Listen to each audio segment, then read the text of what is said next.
Welcome to Screen Crush, I'm Ryan Airy, and this is all the Easter eggs, references, and little things that you might have missed in WandaVision Episode 4.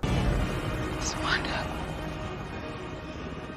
It's all Wanda. What the hell just happened? You guys know that scary thing that happened at the end? You know, spoilers, this thing. That was crazy. Alright, we're going to talk about what we learned in this episode, what we still don't know, and throw out some theories for what's next. But first, let's get to the Easter eggs. The episode starts with Monica Rambeau reforming in the blip. You'll remember from Spider-Man Far From Home that this was the name given to people returning after Thanos' snap. They called it the blip. But in Far From Home, the blip is played for laughs. Here, it's chaotic and horrifying. We also see that even though the Avengers undid Thanos' snap, the damage has still been done. Maria Rambeau died heartbroken, never knowing that her daughter Monica was going to return. You remember Monica from Captain Marvel, right? Mom, it's Auntie Carol. The awesome thing about this sequence are the sounds. This is all dialogue from Captain Marvel, so it's like we're hearing Monica's consciousness be reassembled from the cosmic ether. And it ends with Carol calling Monica by her nickname. When they were handing out kids, they gave her the toughest one. Lieutenant Trouble. Now, in the comics, Monica has superpowers and was Captain Marvel for a few years before taking on the name Photon, which, we're reminded, was her mother's call sign. I'm wondering if the combination of her reforming from the blip and being inundated with Wanda's energy will give her superpowers in the MCU. So, a few weeks go by and she returns to her work at SWORD. In the comics, this agency monitors extraterrestrial threats. Now, it sounds like that used to be their job in the MCU. Shifted away from manned missions and refocused on robotics, nanotech, AI, sentient weapons, like it says on the door. Now, of all these, the one that really popped out to me was nanotech. This technology is used by Tony Stark's newest suits. Where'd that come from? It's nanotech. You like it? Now, one of the new Disney Plus series is going to be called Armor Wars. That's a comic story where Tony's Iron Man technology was usurped by villains. So if Tony's nanotech is out there being used by the government, then maybe it can be appropriated by villains. So I'm wondering if this is a clue about Tony's nanotech being abused in the MCU. The TVs in the lobby detail celebrations across the globe and families being reunited. Now, one of the broadcasts is on WHIH. This is a news channel in the comics and movies that actually posted MCU broadcasts to their Twitter page. What is the final cost of intervention from groups like the Avengers? The lobby features a statue of the SWORD logo, just like in Winter Soldier we saw that S.H.I.E.L.D.'s logo was in their lobby. And notice that Maria gets a placard on the wall to commemorate her role in forming SWORD. Your mom built this place from the ground up. I'm guessing that Fury also helped create SWORD and that he recommended Maria for the job. After all, it's an agency designed to monitor aliens, and she had aliens in her house. S.H.I.E.L.D. could always use a good pilot like you. I'll consider it. Why do I think Fury is associated with SWORD? Because he's commanding a ship full of Skrulls at the end of Far From Home. Everybody back to work! Now, Monica's upset she can't go into space. If you'll remember, she was the one who encouraged her mom to go into space to begin with. There's no way I'm going, baby. It's too dangerous. Testing brand new aerospace tech is dangerous. And you used to do that? And she says, Always was. Full of threats and allies. Because she knows firsthand that the Skrulls are friendly.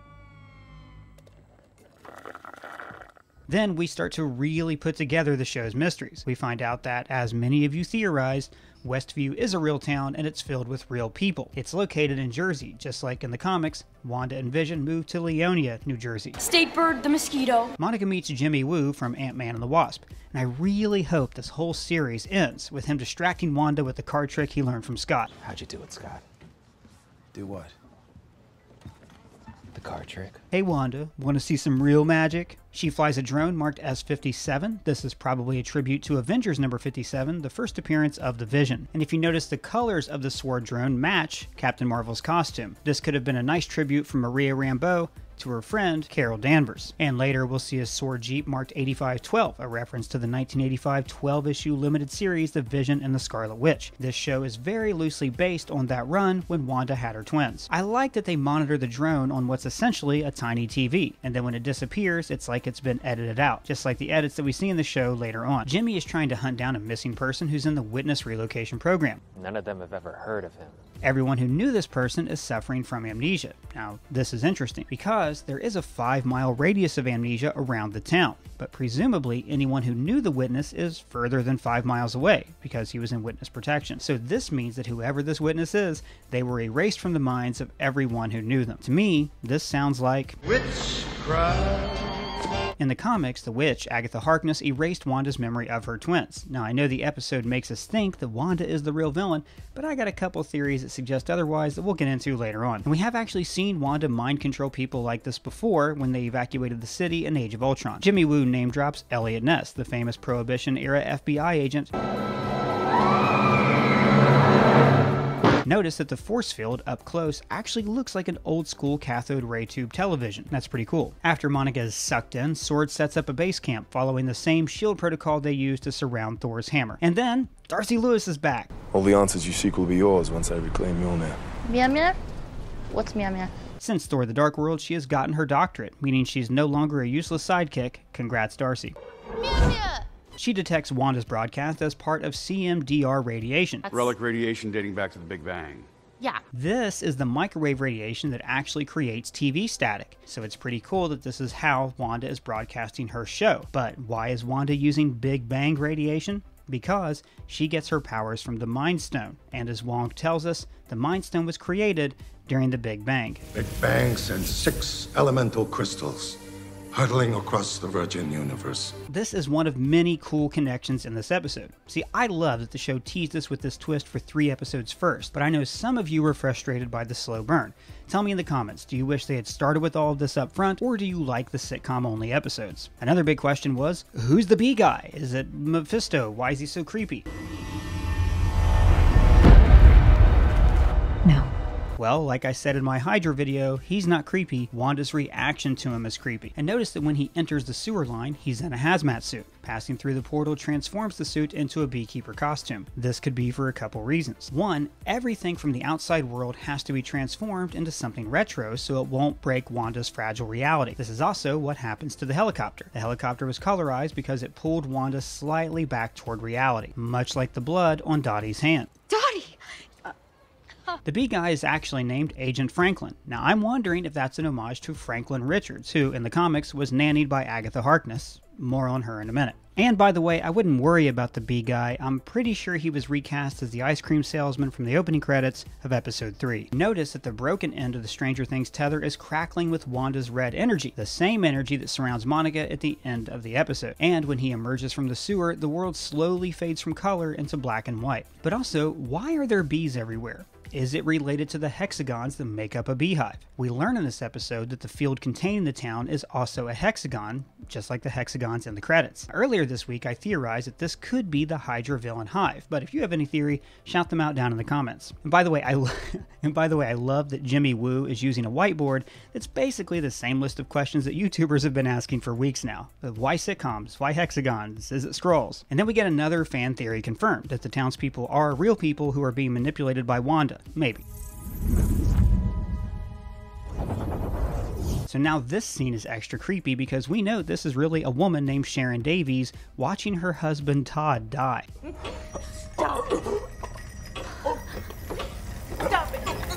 Stop it! And by the way, Sharon Davies is also a supervising art director on this show. In fact, most of the characters' real names and the names in the show's credits are people working on the real WandaVision show. John Collins is an art director, Leanne Patrick is a post-production supervisor. Production design even gets a shout out in the show. How did it change and why?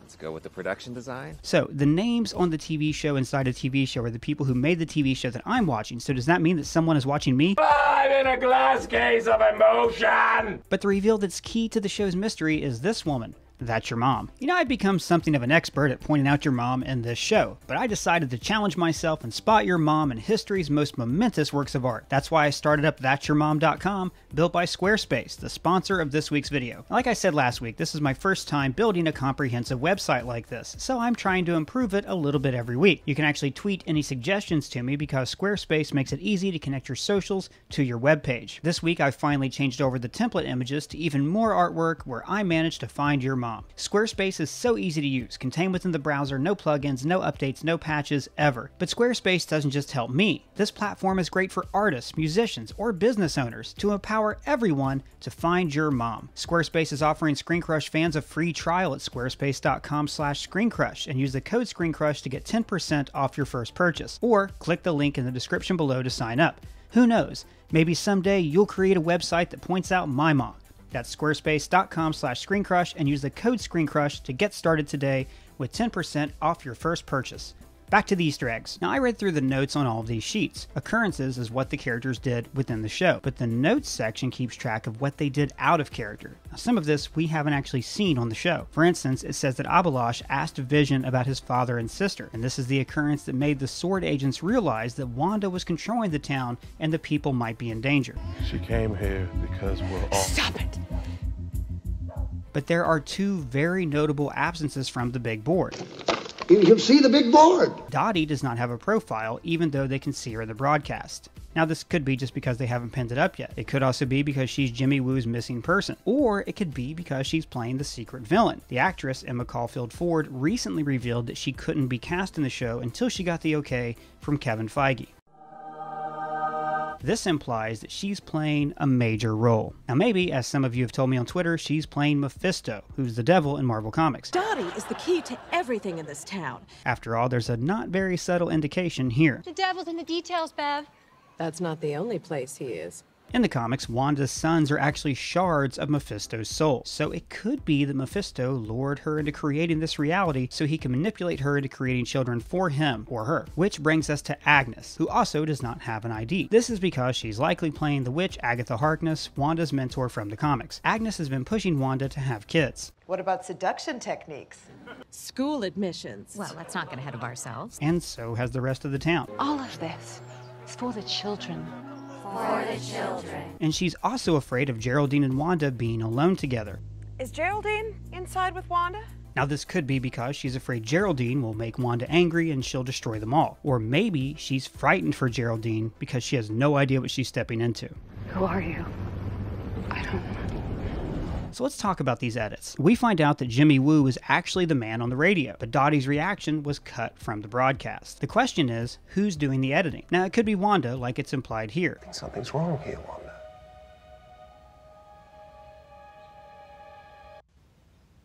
Or this could be some other force controlling the broadcast, like Mephisto. It's interesting that because when you film a show, mistakes happen all the time, but they are edited out of the final broadcast. In the same way, these mistakes, the revelations that something isn't right, are edited out of the broadcast. This preserves the illusion that Wanda has created, the illusion of a perfect TV life. Because let's face it, TV is just an illusion, a way for us to consume pleasurable lies so corporations can sell us stuff. We deal in illusions, man. None of it is true. You're beginning to believe the illusions we're spinning here. You're beginning to think that the tube is reality and that your own lives are unreal. Well, what should we watch tonight? So at the end of the episode, when Wanda confronts Geraldine, we slowly change from the 4:3 aspect ratio of older TVs into the widescreen cinema format of the regular MCU. Wanda seems malicious and in control when she does this. I'm just your neighbor. Then how did you know about Ultron? But afterwards, she seems surprised, implying that she's either being controlled or she's having a psychotic break. Personally, I'm hoping it's for a psychotic break and there's no secret villain. Don't worry, darling. I have everything under control. And then this. Ah, God, what a jump scare. So there's a lot to unpack here. First of all, that he speaks with his own voice even though Wanda is controlling him. What is it? What's wrong? But also that Vision keeps almost discovering the truth before Wanda rewrites reality. This could mean one of two things. One, this is her subconscious figuring out things are wrong and expressing this through Vision's body. Or two, Wanda has actually imbued the Vision's dead body with his own consciousness. This isn't too far of a reach. Remember, at the end of Endgame, she implied that she could feel the Vision's presence through the Soul Stone. She knows. We both do. And there is some precedence for this in the comics, when the Vision's mind was wiped and he took on a new blank form. In another issue, Vision reasserts to Wanda that their children are fake, and he encourages her to snap out of this illusion. This could be a hint that it's going to be Vision who snaps Wanda out of this fake reality. But Wanda has actually resurrected people in the comics before. In the storyline Avengers Disassembled, Wanda subconsciously uses her powers to give the Avengers their worst day of all time.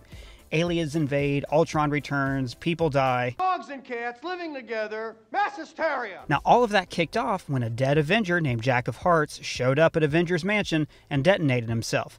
Wanda subconsciously resurrected him from the dead to do this. But wait, there's more. After that storyline, Wanda completely rewrote reality to crown her father, Magneto, King of the World! When she did this, she brought Hawkeye back to life after killing him a few issues before. And this is an actual flesh and blood human, not an artificial synthezoid like the Vision. Vision would be way easier for her to bring back. I mean, a little vibranium and the Mind Stone, and he'd be as easy to resurrect as the brave little toaster. Really now? Why don't you just go out and buy a new one? Are you kidding? Where could I find another toaster like this? Now, the toaster commercial in episode 1 has a double meaning. It has a human face, a glowing stone in the middle of its forehead, and it's made by Tony Stark, just like the Vision. This could be a hint that Vision is as cold and inanimate as a kitchen appliance. And here's another good point that I read on Twitter. In the show, Vision has super speed. He doesn't have this power in the comics or the movies, but Pietro does. Boy, oh boy, I thought I had super speed. I can't keep up. So it's clear that Wanda has given him this power. Maybe she resurrected him with some new abilities. Or maybe she's moving his dead body around super fast because it reminds her of Pietro. I don't think the movies have dwelled on this loss long enough. If you stay here, you'll die. I just did. And Wanda's already an orphan, and Pietro was the only family that she had for years. In Age of Ultron, they are inseparable. And when Pietro is killed, Wanda knows about it immediately.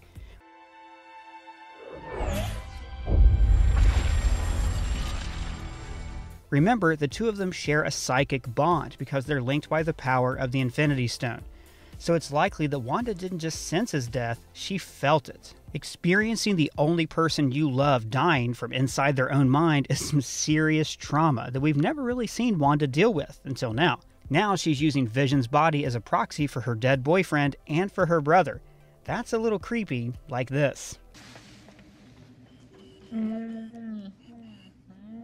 Hi everyone, welcome to Air. I'm not telling you all this to gross you out, just to point out that Wanda is trying to deal with the loss of both Pietro and Vision. And one way she could do this is by reanimating the Vision's body like a living corpse. But do you think that this is the Vision the other townspeople see? If so, they must be incredibly creeped out all of the time, but unable to express it. I mean, I'm pretty creeped out thinking about this scene. The episode ends with this big statement. It's all Wanda. Do you think that's true? If so, let me know in the comments below or at me on Twitter. And if it's your first time here, please subscribe. For Screen Crush, I'm Ryan Airy.